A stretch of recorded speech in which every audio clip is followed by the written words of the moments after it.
Welcome to Excel AI Analytics, a math series of 100 video parts on Excel Analytics using the latest features of AI in Excel to develop financial models. The Jurassic Maturity Particles for AI tech fans. Whether you are a complete beginner or expert user of Excel application, you will love to click on the button with purpose to know more about Excel Analytics with AI. This video is for you. Enjoy watching.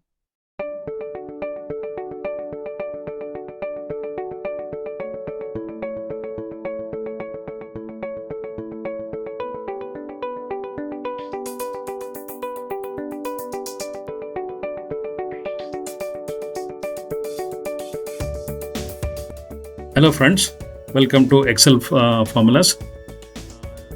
We are studying on Excel financial functions today. So we have picked up one of the popular Excel financial functions known as FV, or future value of series of payments.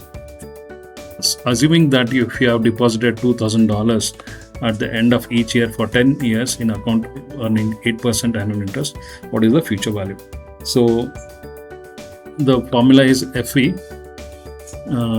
with 8% rate of interest. 10 is the number of years in period for a period, and B14 is the cell we have stored the principal amount, and 0 is the present.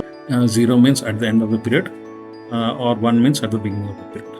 So if we see what will the value, it will be $28,973.12. So this is how the future value of a series of payments is calculated. Thank you.